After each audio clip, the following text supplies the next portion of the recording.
vídeo já vai começar, mas antes, não se esqueça de se inscrever neste canal e ativar as nossas notificações.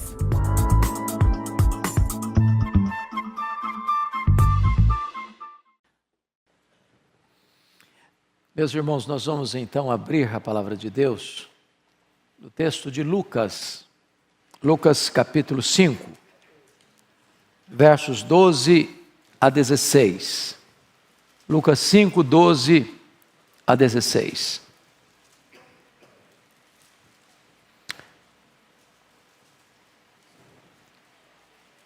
Esse texto diz o seguinte: aconteceu que, estando Jesus numa das cidades, veio à sua presença um homem coberto de lepra.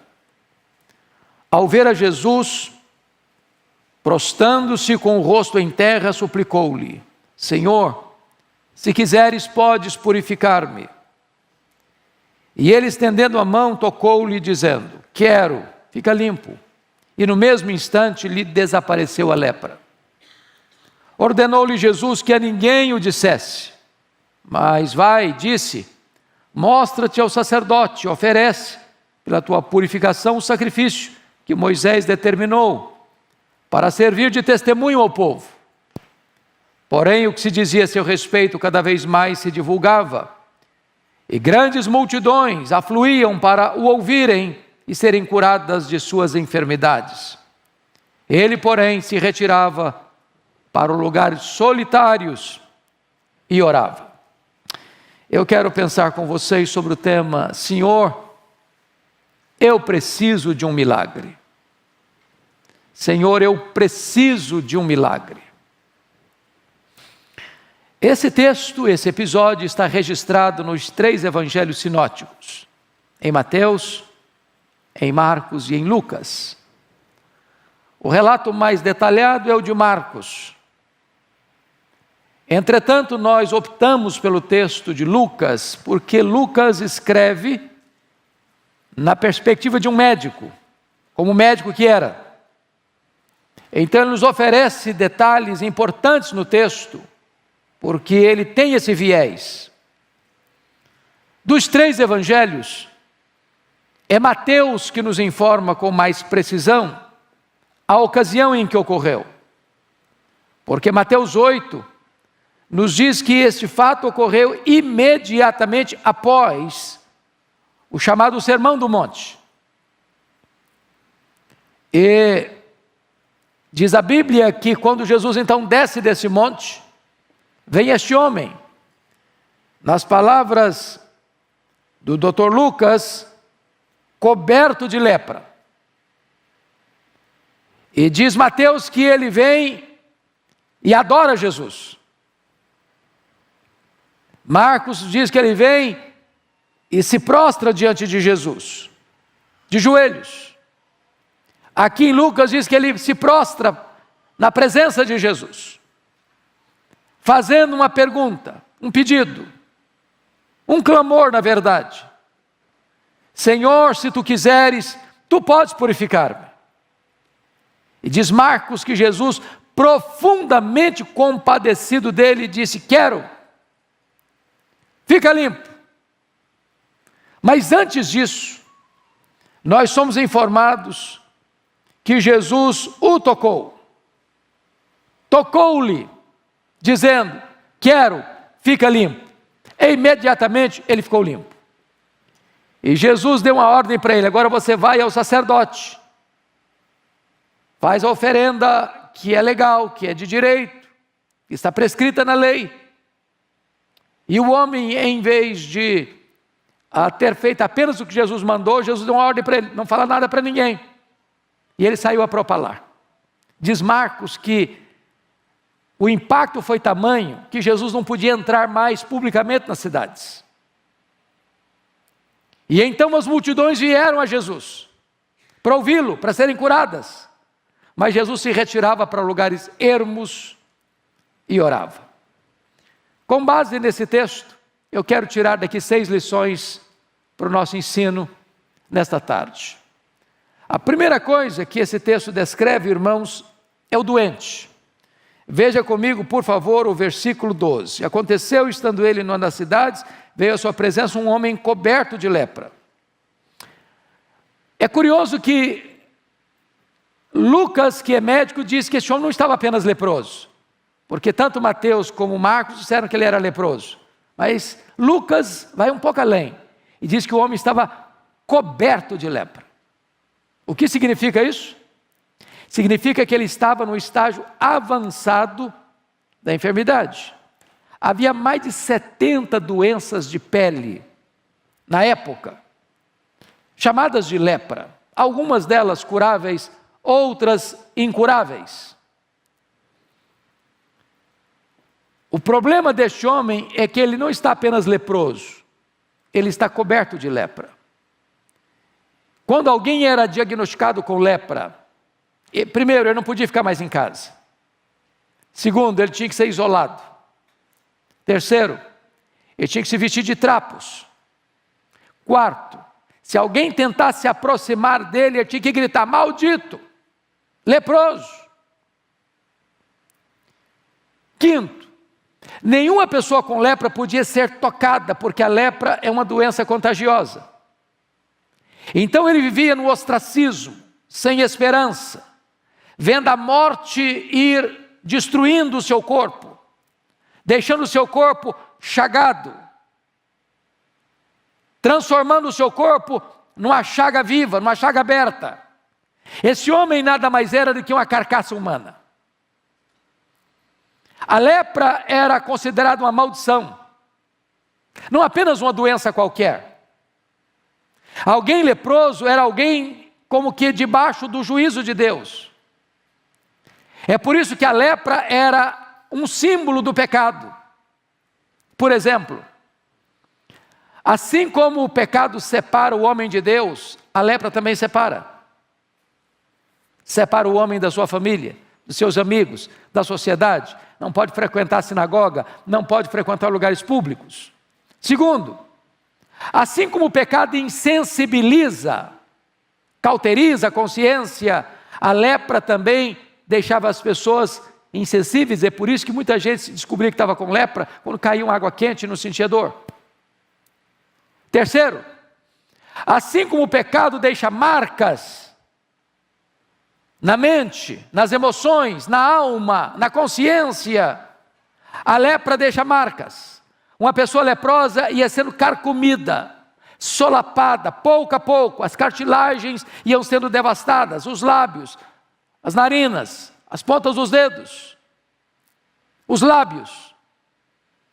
Quando Lucas diz que esse homem estava coberto de lepra, significa que esse homem já estava desfigurado.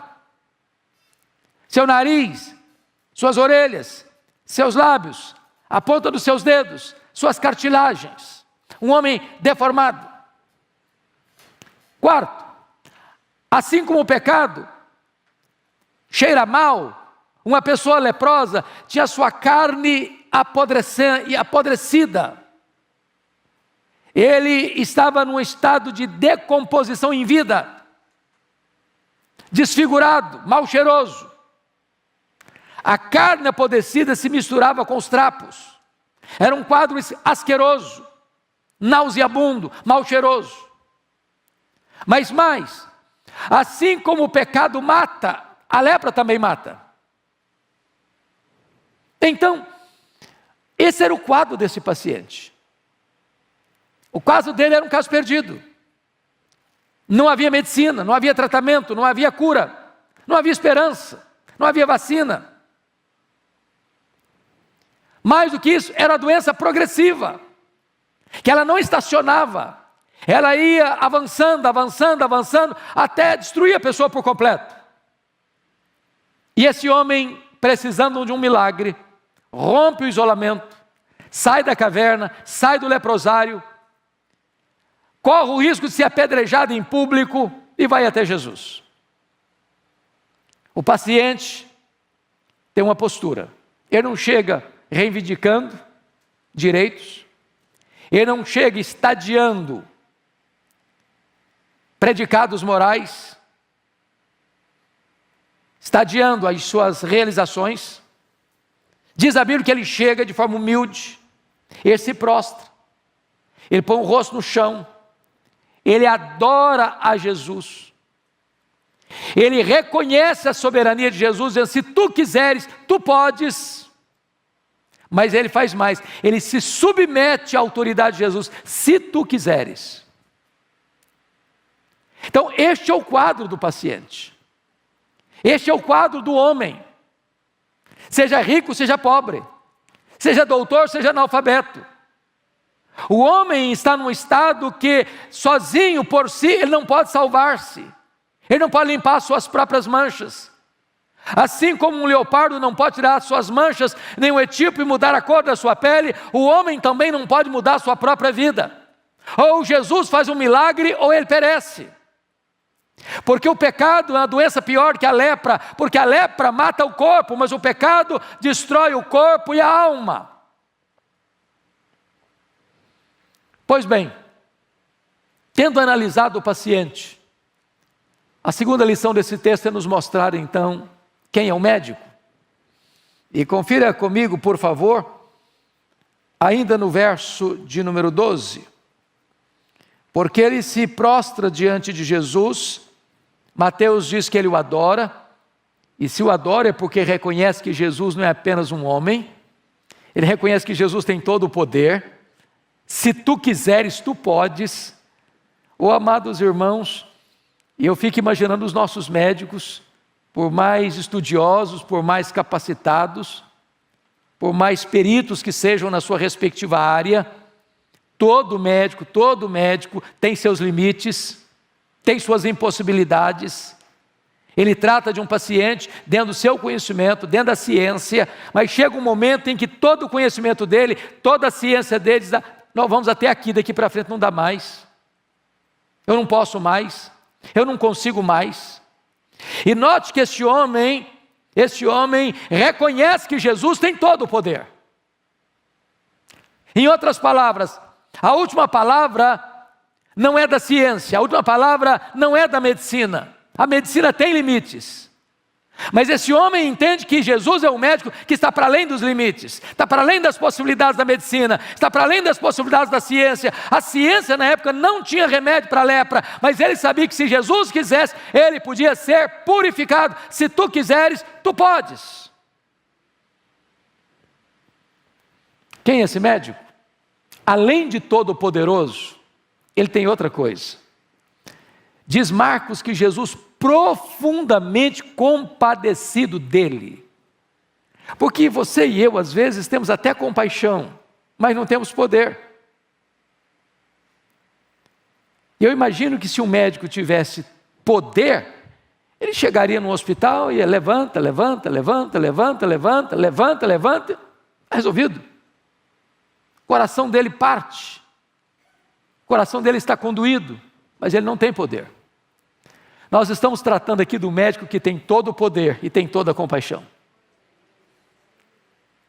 Ele pode e ele é compassivo. Então nesta tarde, e quem está nos acompanhando, talvez você tenha problemas na sua vida, não talvez de saúde, talvez seu drama é outro, talvez é um problema emocional, talvez é um problema moral, talvez é um problema no seu casamento, talvez é um problema com seus filhos, talvez é um problema que você nem contou para o seu amigo mais íntimo, mas você convive com ele, ele atormenta você, ele é um chicote, um carrasco, que atormenta você, e você já buscou resposta, e você já buscou saída, e você já buscou alternativas, e não consegue sair do problema. Eu quero dizer que você hoje está diante daquele que é todo poderoso e é compassivo.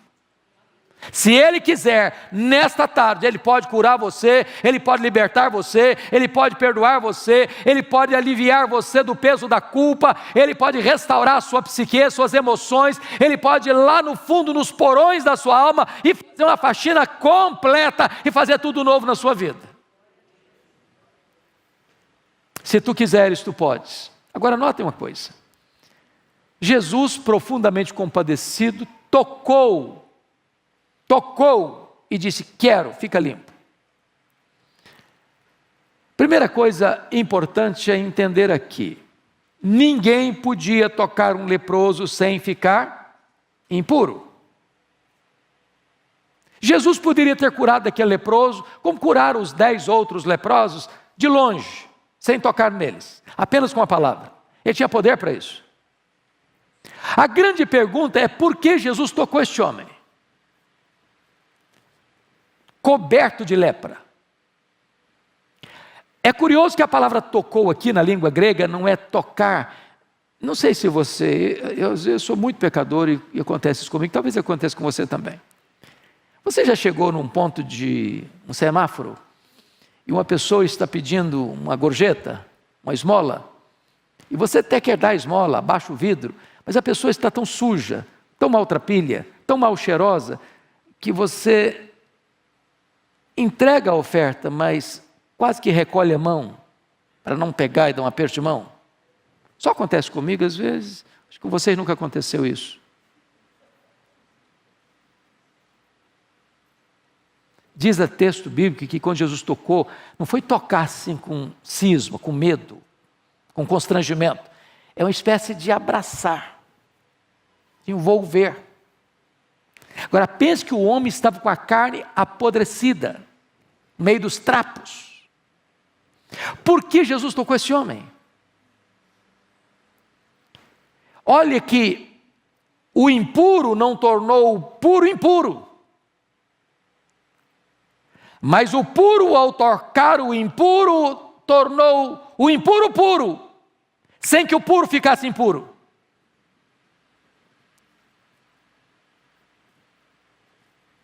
Quando Jesus tocou aquele homem, ele está dizendo o seguinte para ele: olha, não importa o seu estado, eu me importo com você.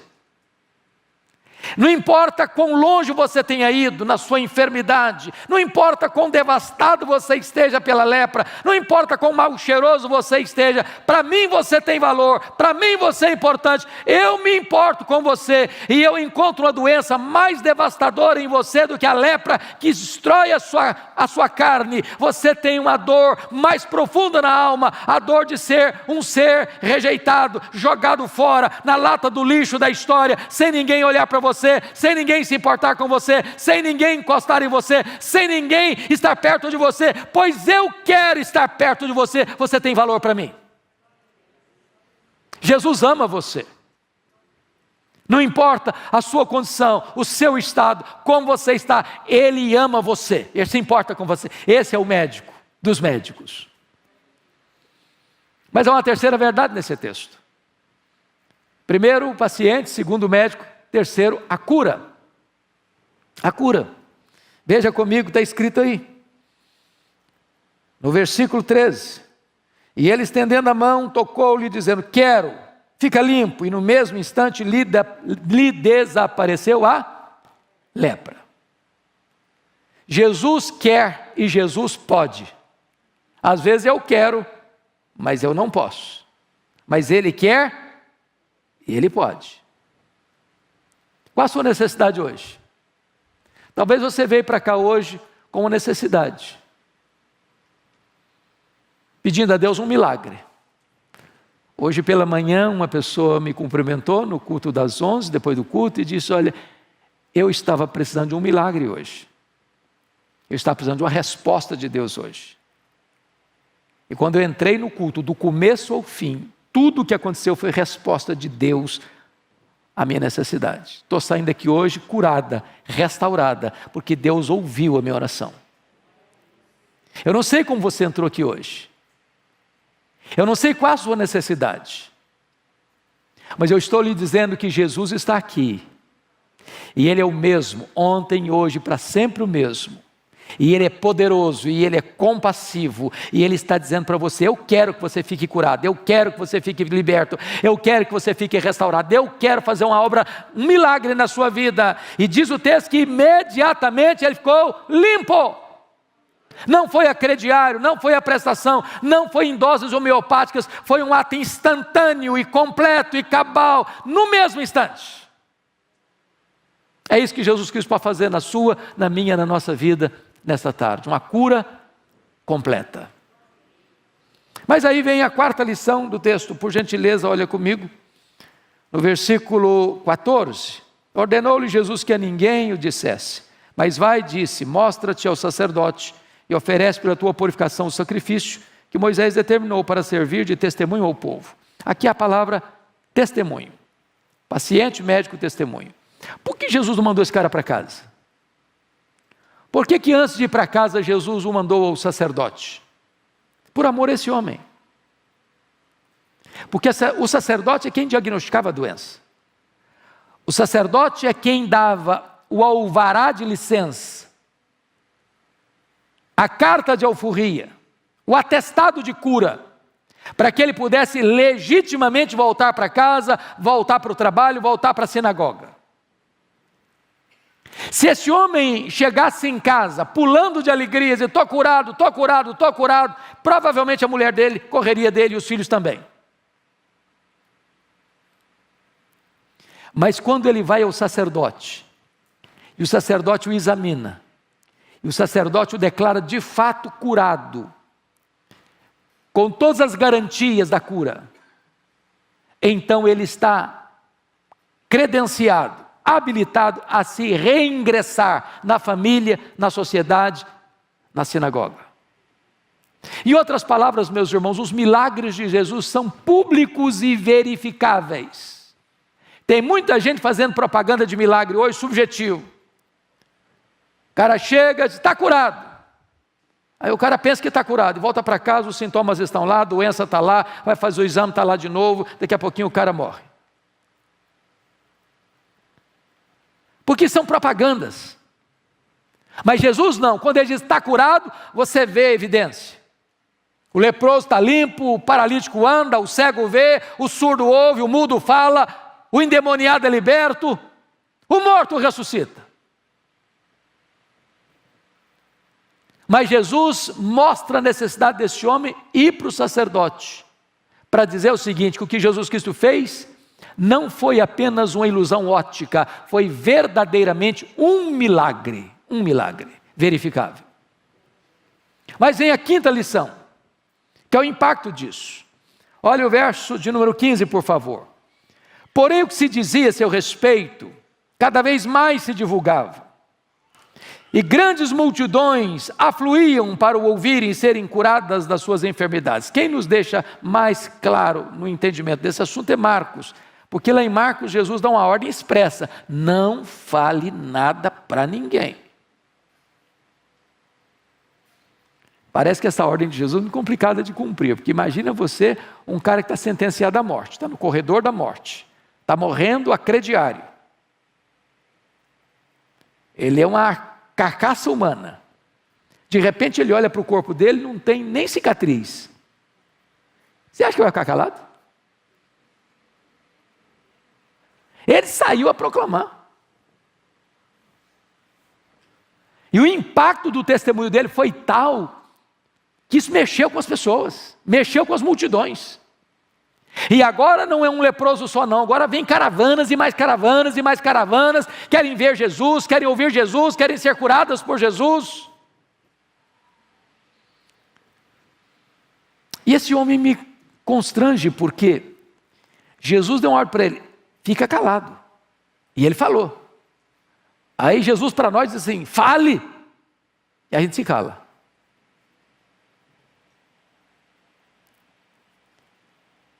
Irmãos amados, poucos crentes, quando eu falo poucos, segundo as estatísticas, passam de 90%, dão testemunho claro, lúcido, eloquente da sua fé em Jesus. O cara vai no supermercado, ninguém sabe que ele é crente. Ele passa no caixa, ninguém sabe que ele é crente. Ele passa na portaria do prédio dele, ninguém sabe que ele é crente. Pega um Uber, ninguém sabe que ele é crente. Pega um táxi, ninguém sabe que ele é crente. Vai no aeroporto, faz lá os check-in dele, ninguém sabe que ele é crente. Viaja 4, 5 horas do lado da pessoa, viagem inteira, ninguém sabe que ele é crente. Ele é um agente secreto. Esse homem proibido de falar, ele fala. Então, meu amado, abra sua boca, fala de Jesus. É curioso que você toma cada surpresa. Essa semana eu cheguei no aeroporto de Guarulhos, peguei um Uber e comecei a falar de Jesus para o rapaz. Falei, camarada, você acredita que eu estou desviado? Meu filho, está desviado? Estou desviado. Falei, você precisa de Jesus? Falei, eu preciso mesmo. E eu quero Jesus. Falei, onde é a igreja? Falei, lá em Pinheiros, ali na avenida Doutora Ruth Cardoso, 6.151. Falei, eu vou lá. Eu estou precisando, você ora por mim? Eu falei, eu oro. As pessoas estão desesperadas, irmãos. Tem tanta gente aí precisando que você abra a sua boca. Só falar, eu sou de Jesus, o cara começa a mostrar que ele está precisando de Jesus. Esse mundo não tem resposta, esse mundo não tem solução. O mundo está doente, o mundo está perdido, o mundo está confuso. O que você encontra é ódio para aqui, ódio para ali, é problema aqui, é problema lá, é confusão aqui, é confusão lá. A única voz lúcida que pode trazer esperança para o mundo está no povo de Deus. Então abra sua boca. A última lição do texto. Primeiro foi o doente. Segundo foi o médico. Terceiro foi a cura. Quarto foi o testemunho. Quinto foi o impacto. Sexto é o retiro.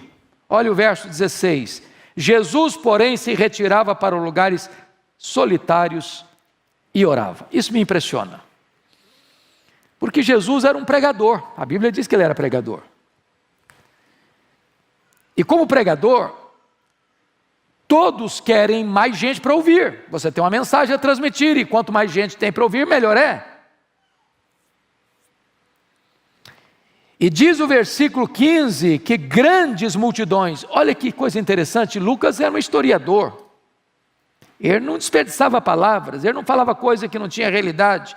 Não era multidão, e nem era grande multidão, eram grandes multidões.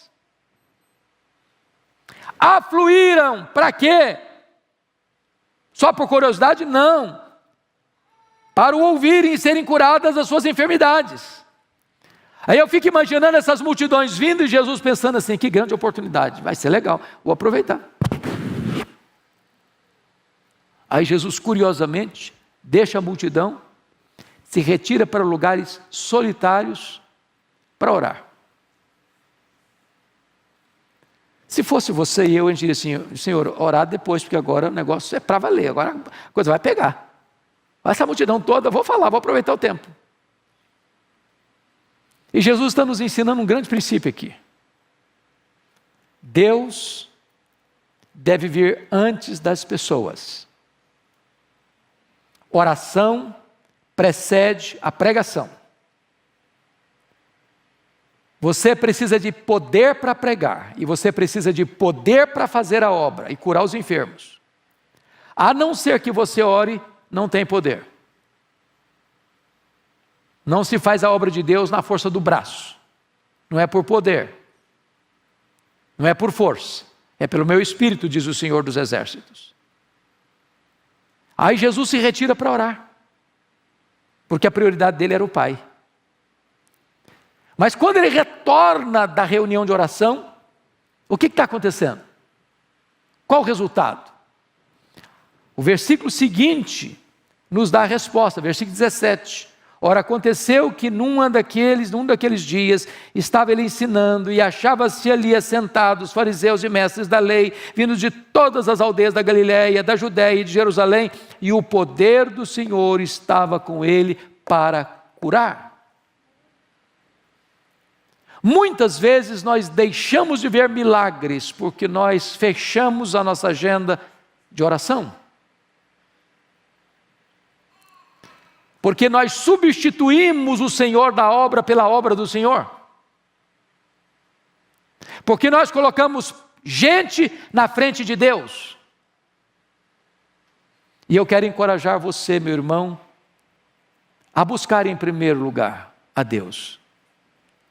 E o resultado é que você vai ter mais eficácia para fazer a obra de Deus.